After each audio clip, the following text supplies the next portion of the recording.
first off, I want to apologize for the lighting. I'm in front of a window, and I live in Midwest, closer to Northwest Indiana. And if you haven't found out, it has been snowing, so there's the lights reflecting off the snow, and it's just not working out for me.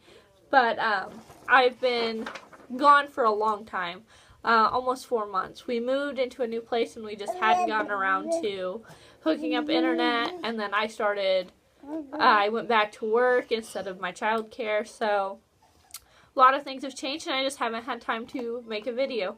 By the way, I didn't cut my hair. It's in like a floppy ponytail back here because the rubber band I have is like that big. So, anyway, William, you're messing with Mommy's lighting.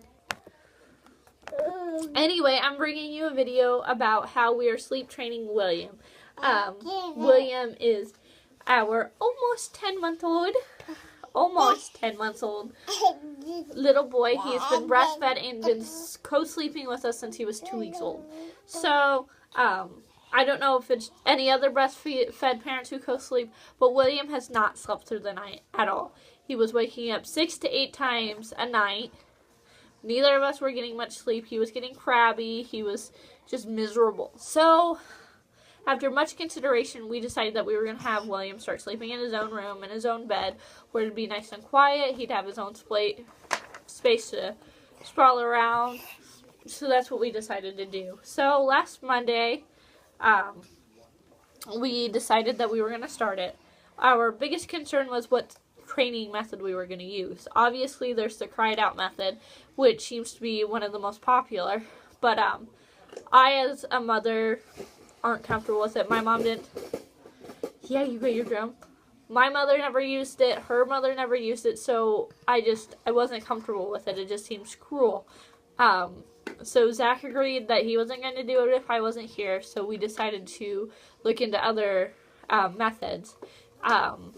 We tried the no cry method for a little while, which was just not letting him cry, but nursing him to sleep. But he wouldn't sleep very well. And then I'd still have to be into his room 6 or 7 times a night.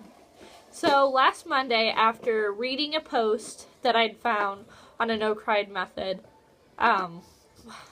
blog post or something like that, somebody had commented the method that we were currently using. I don't know what her name was. I don't know what the spot is, but I didn't make this on my own, but it is working really well. So what it is, it's the 9 to 10 day process of sleeping. So what she emphasized was that don't nurse right before bed. So what we do is I nurse him for his nighttime. He takes a bath. We wait about half an hour after the bath to lay down. And then what she says is just put them in the bed, sit right next to it for the first 3 days. You can rub their back, talk to them, comfort them, just make them feel loved. They will cry for a little bit, but if it's not an extended period of time, you know they're dry, you know they're fed. They're just doing it because they don't want to be in there. Especially William. He has very distinct cries, and this one was like, Mom's not taking me out. I'm defeated. I don't want to be in here. I want to be with Mom. But I just got to stick through it. So what we did is we had a chair, a fold-out chair, which is in his closet, and I just sat right here next to his crib, rubbing his back, talking to him, and he went to sleep.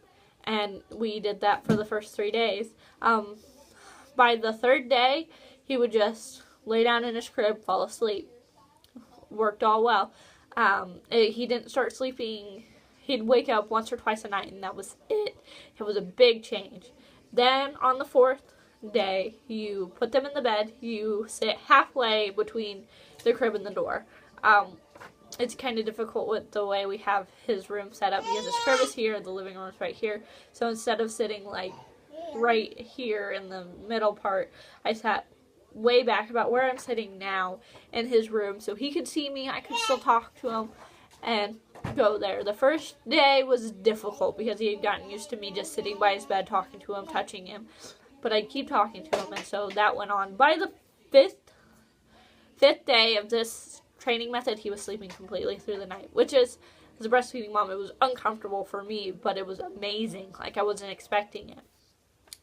Then on the 7th day is the last part of this method. That's why it could go for 9 to 10 days. It's because you do each one of these steps in 3 days. And it was to stand in the doorway and just talk to him. Well, that doesn't work with William. William sees you standing at the doorway, thinks you're leaving him. So we just had to stand right here on the edge of his bed and talk to him. But it worked. I wasn't expecting this to work as well as it did. It works wonders. He now sleeps through the night. Nap times are still a pain in the butt because he's more awake during the day and he knows that it's going to be a bigger struggle. So we're still working on him laying down for nap times. Okay, but at night he's sleeping better. He's a lot better during the day. He's a lot happier. He's a lot chipper. So I really think this has worked. I will type this all out and put this in the description box if you guys are interested. But as an in-between method of a little bit of crying but not leaving them by themselves to cry, this one is got 2 thumbs up from me and 3 from Zach. I will note that Zach has it easier putting William to bed because Zach can just sit in here, talk for 5 minutes, and be on his way, and we'll have laid down. It takes longer for me because he knows I have the milk and he just wants the nurse to sleep. He wants to cuddle because that's what we did for the first 9.5 months of his life. But anyway, that's all I have for you guys today. I hope this helps anybody who is looking into sleep methods. If you have any questions, just comment down below. I'll try to answer them when I can. And I will see you next time. Bye.